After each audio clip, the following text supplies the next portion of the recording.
Hello everybody and welcome back. Thank you very much for joining me. My name is Deborah Hatswell and you're listening to BBR Investigations. For many years now, I've been in touch with a lovely lady who lives in BC.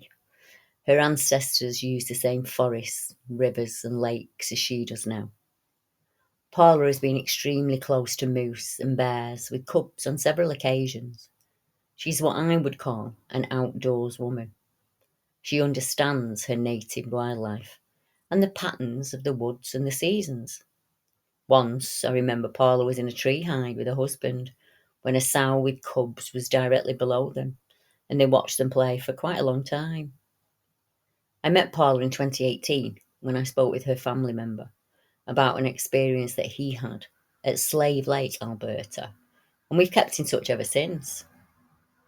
In July 2023, Paula sent me an image that she'd taken when she was out with her daughter, about 20 minutes from Sylvan Lake, Alberta. The image shows a clear footprint that has a visible heel and toe indentations in the soft silt. Then, around 3 weeks later, Paula was visiting Fish Lake near Nordegg on a camping trip when she and her fellow campers heard some very unusual sounds coming from within the woodlands. Paula said, "Hi Deb, I'm so excited. I think I found my first Sasquatch footprint today. Wow, what do you think? I took a photograph of it to show you. I think it could possibly be a juvenile due to the size of the print. I put my foot beside the print for comparison and I'm a size US 7. My daughter was with me and she's been kind of amused with me about my Sasquatch goings on and my interest in them, but her jaw dropped when she saw that footprint. It was only a 20-minute drive from Sylvan Lake. Who would have guessed? I've been here before many times. I've never found anything." The footprint is a once-in-a-lifetime find, I think, due to the clarity and the substrate, which enhances the print in the soft sand. And then, on the 6th of July 2023, Paula contacted me again. Paula had been on a holiday weekend at a camping ground close to Fish Lake, Alberta. And she said, "Deb, we were out camping with family at Fish Lake on the 3rd, 4th and 5th of July 2023. About 2 a.m. on the 4th of July, we were all tucked in our sleeping bags in our tent, listening to the sounds of what I believe to be a Sasquatch.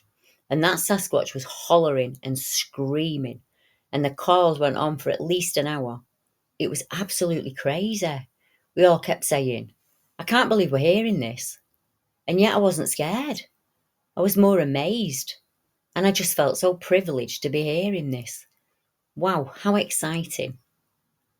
She went on to explain that Fish Lake's a few miles west of Nordegg. And she said, "I told everybody at the camp, that's a Sasquatch and they are out there. The volume they can make, Deb, is amazing. I've never heard that before. But I knew what it was as soon as it started up." Paula and her family members have visited this area before and they've never heard or found anything Sasquatch related. The area is vast and it covers an enormous range. I wondered if it was the time of year that was important in this case. Maybe this is the time of year when they're on the move. It's very rare to find a small print. Many of the finds that we get are usually large male footprints. At this time of year, with some good weeks still to come, it could be an ideal time for a mother with young to be out foraging. With this in mind, I wanted to look at the two places that Paula mentioned, Sylvan Lake and Fish Lake, to see if there were any reports of Sasquatch or Bigfoot close by. And I wasn't disappointed. In September of 1993, a report was made to the BRFO from two folk who experienced a creature whilst out hiking. They sent their investigator to interview the men at the site of the encounter. On the 10th of the 3rd, 2003, a witness report came in from two people named RC and IB. "Hello, my sighting took place at a little camping site called Camp Alexo, west of Rocky Mountain House, east of Nordegg. The sighting took place when we were all decided to take a walk one night. We were out with the youth team and we were headed down a hill past the boys' cabin. We came to a set of railroad tracks, we turned left, and we started heading to an old cemetery. We found the cemetery, we all explored. Some of the graves were from the 1800s. After about an hour, it started to get dark, so we all decided to head back. It had been about 9 p.m. As we were going back up the tracks, we all of a sudden heard one of the girls scream. When we all turned around, we saw her flashlight shining on this old tower. I wasn't ready to see what I saw, and to this day, my hair stands on end when I tell this. On top of this tower, which itself was 40 to 50 feet high, stood this creature. When we all shined our lights on it, it proceeded to jump down off this tower. And when it raised its arms to jump off, you could clearly see there was hair hanging from its arms. And what gets me is how it could jump off this tower, like I was jumping off a 1-foot curb. After it landed on the ground, it took off into the bushes, and we could clearly hear trees breaking as it ran away. All of a sudden, there was complete silence. Then after about a minute, there was this loud, eerily high-pitched scream that just went right through you. I know it was 20 years ago, but I know what I saw. Until the day I die, I will say I saw a Sasquatch. There was also a distinct odour lingering around in the air after this event. There were lots of other witnesses, and around 14 to 20 people were hiking that day. And in the main cabin on site, there are articles and pictures of other sightings that have taken place on the campground over the years. Now, the BRFO researcher made this report.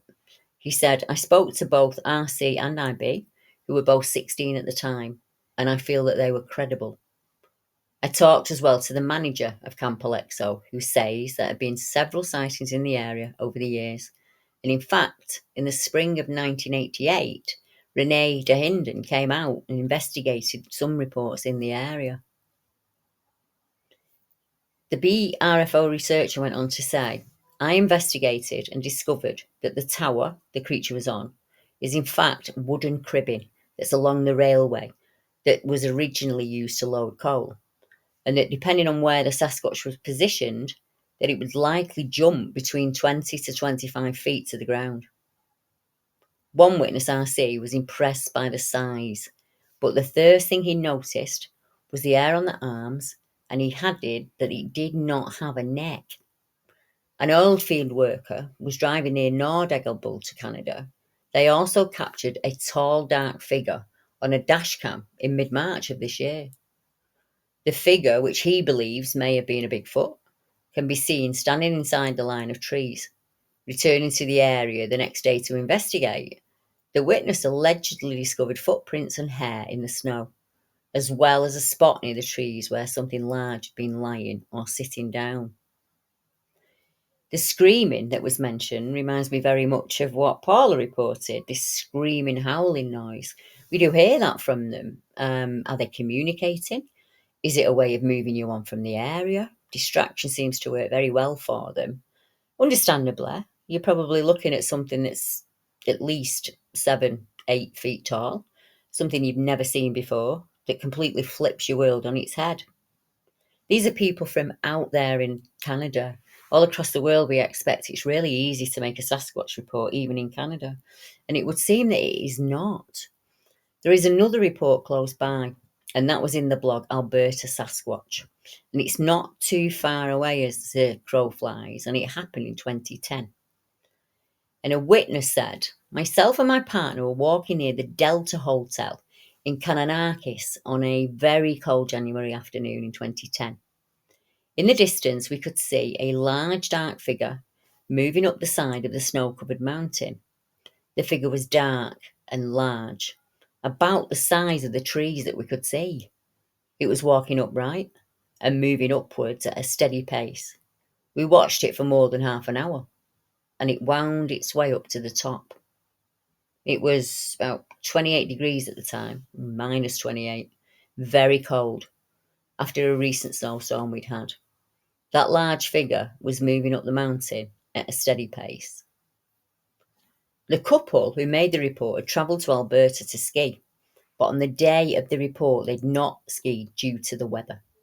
About 2 p.m. they decided to take a short walk around the lodge, and they were headed back through the parking lot when they noticed something moving up on the nearby hill. They found it odd that something would be out and about in such weather, so they decided to watch for a while.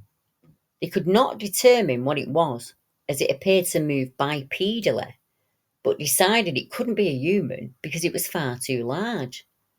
It would be extremely unwise for a human to be outside and moving away from shelter in minus 28 degrees weather. The couple watched it for about 20 minutes, at which point they became too cold and they had to move inside. The figure was completely black, and from what they could tell, it seemed to be larger than a human. In June of 1996, the chief editor. I came across a report online that I found really interesting, and it was made in June 1996. And the person who made it is actually the chief editor of Animal Watch. Her name's Alex Michael, and she wrote of her encounter with the Sasquatch creature. She said, "My family has always been notorious for doing things at odd hours, and as you may know, the strangest things always happen late at night. When this event happened, it was an unusually warm autumn. I was 16 years old. I'd just finished a summer job as an arts and crafts counsellor. The only thing left to do was pick up a large trunk filled with my belongings. I couldn't fit it into the VW Beetle that I had, so my mother volunteered to come up and help me with one of the family cars. Summer camp was a very wild place for me, with staff partying every night until the wee hours of the morning, and that's not me.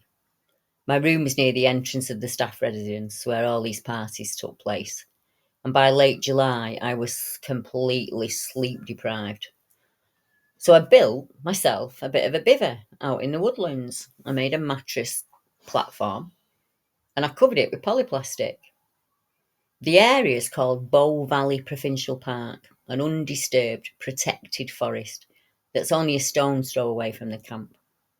And it was there that my mother, our small dog, and myself were going to retrieve my trunk at 3 o'clock on a Monday morning. My mother had to be at work by 6:30, so we had less than an hour to complete this. Driving several miles along the gravel road, the camp looked deserted. Summer staff had cleared out several weeks before, and there was just a handful of permanent staff, and they were either taking days off or they were asleep in the cabins several miles from the summer campsite. Angling off on the side road, my mother left the headlights on and she pointed the lights into the trees. Them car headlights were of no value after the first few seconds of meandering through that forest. We had a flashlight, but I was having difficulty remembering the location. Strangely, the dog didn't join us, as she normally would. She actually cowered under the seat of the car. Now, that 15-minute walk turned into a 30-minute sin-scraping bushwhack. But finally, we arrived at the isolated plot. And even though the flashlight batteries were now dead, I assured my mother all we needed to do was just take down the polyplastic and carry that back and the mattress and a trunk. It should only take 2 trips. Mum was noticeably silent as we began working in the darkness. My mother began untying strings, securing the poly to the ground, and I was kneeling on top of the 4-foot-high platform, stretching up to reach some tangled binder weeds that had got knotted into the tree. And the pungent smell suddenly flooded the air. My eyes moved from the knots to the tall length of plastic. There was something through it. Because it was semi-transparent, I could make out a shadow about 7 feet or so away from us. With the 4-foot platform and me kneeling on top, the creature was easily at my eye level. A split second later, there was an incredibly loud screaming roar, and I know of nothing to describe it.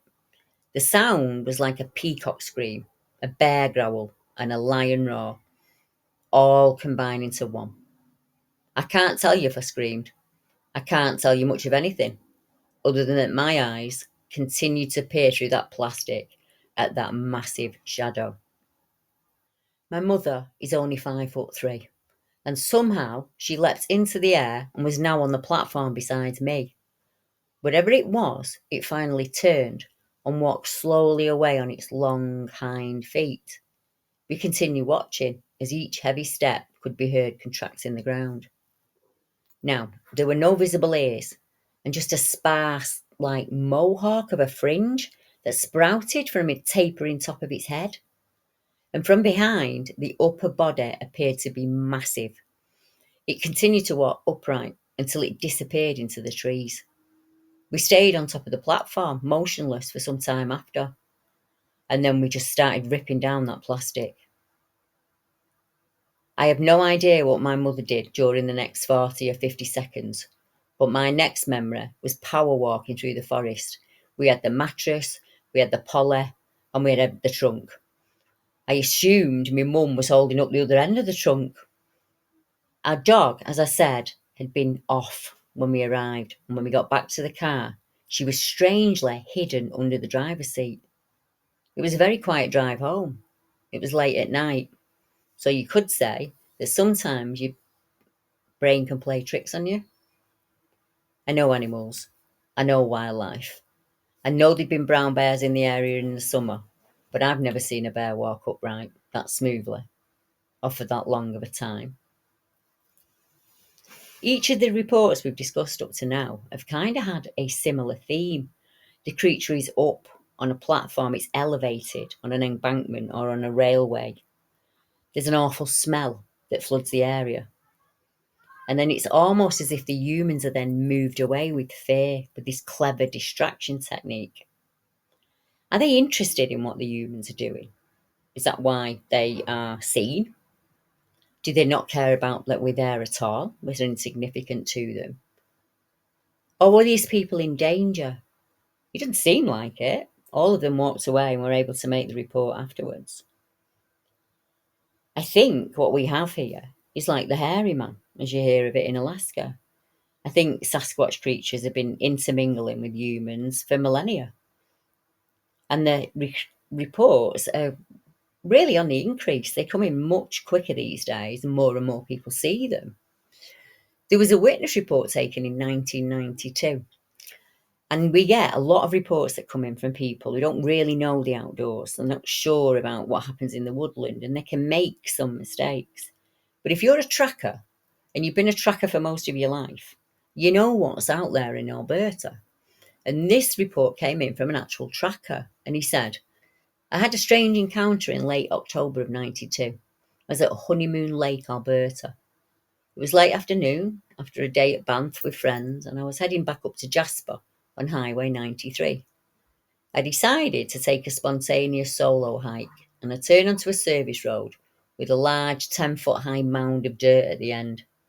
I parked on the road, proceeded over the mound, and began hiking counterclockwise around the lake.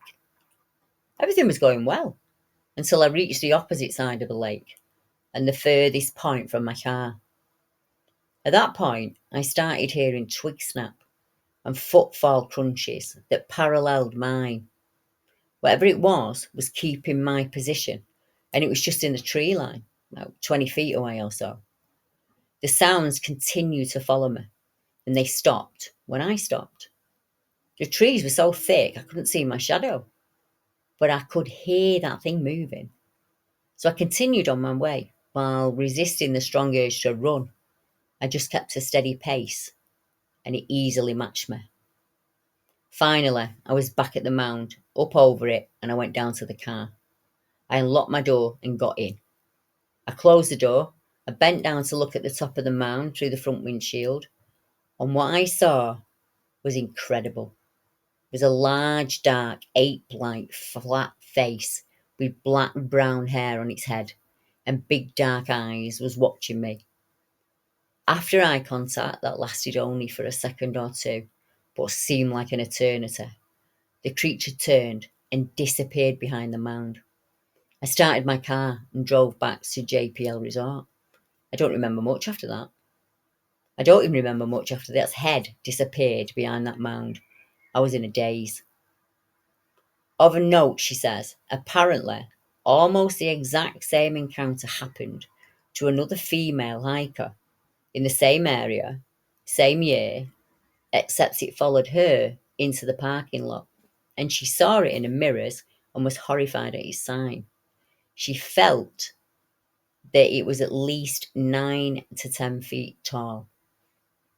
I've spoken to people all across the world that have encountered Bigfoot, from Russia, Canada, America, France, Spain, Germany, anywhere in Europe, UK. You'd be surprised. And the patterns of the behaviour follow through, regardless of where they are in the year or where they are on the earth. We get a creature that's often at a higher elevation, looking down on the witness. It screams and shouts and makes a distraction, waving its arms around to move you from the area.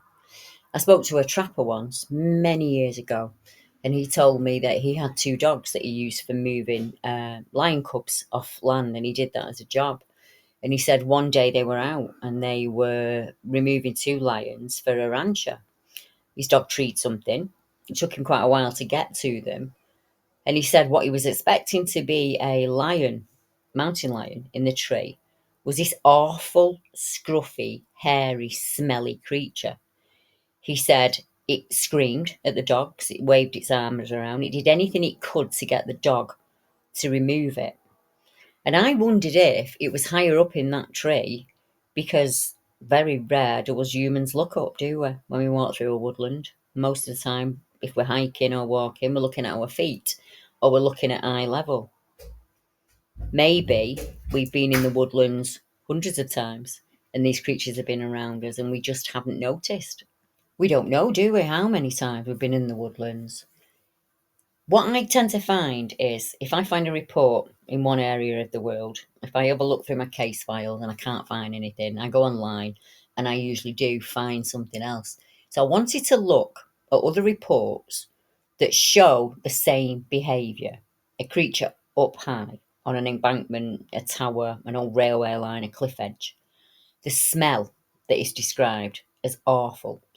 One person once said to me, Deb, it's like mixing horse shit and garbage, and even that doesn't come close to it.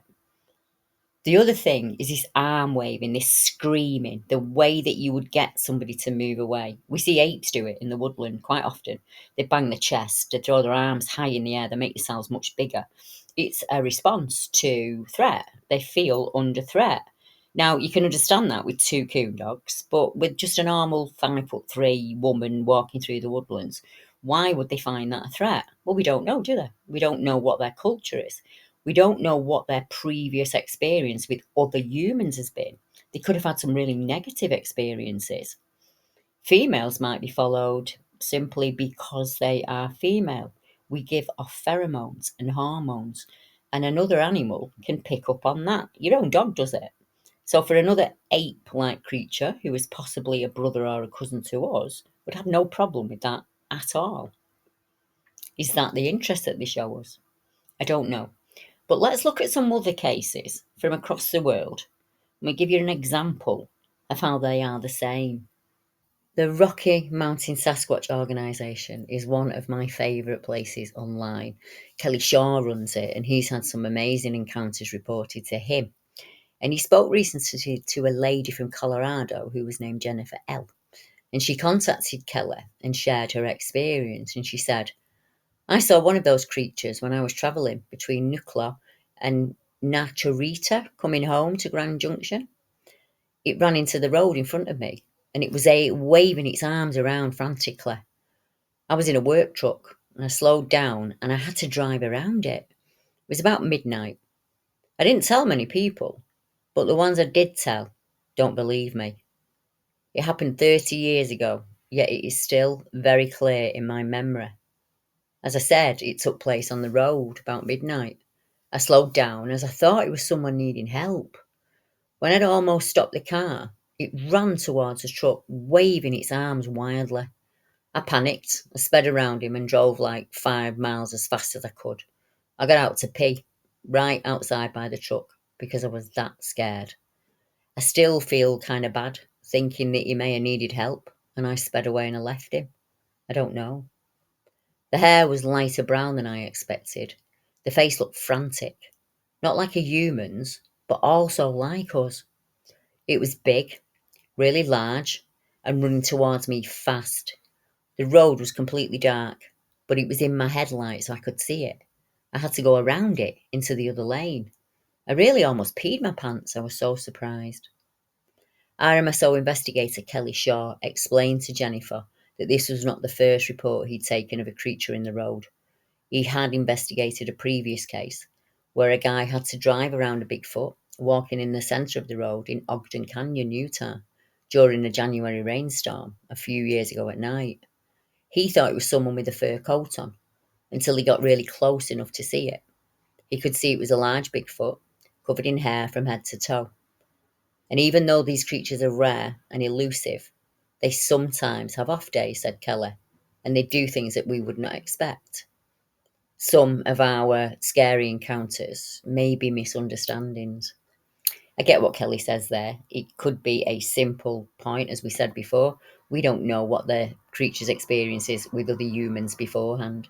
He could have been in the road wanting help, but he could have been in the road for several other reasons. We just don't know, do we? It's just conjecture and theory at this point. But once again, we have this arm waving motion that I believe was to scare this lady away. And it had the exact effect because that's exactly what she did. In March of 2016, Camden County, a mother and a daughter made a report to the BRFO website. The mother reported hearing the screaming and howling noises coming from a forest near their home. The noises were described as sounding angry, guttural, and extremely loud, and those voices lasted for 30 to 60 seconds. The mother and daughter also reported seeing Bigfoot cross the road in a prior event in August. It was described as being about 7 feet tall, with a muscular build, a 5 to 6 foot stride, and it had brownish, black, matted fur. There's a similar case in England, one of the cases I've worked myself. It's a person who is driving along the road at night, coming home from work, so it's about 1:30 in the morning, and they see what they think is a large dog or deer crouching at the side of the road. And as they get nearer to it, this creature gets bigger and bigger. They spot it in the lights, and at first he thinks it's an upright deer standing on two legs, which, as we know, unless they're feeding, is not something they do. He thinks the best thing to do is to nudge it with the car to move it on.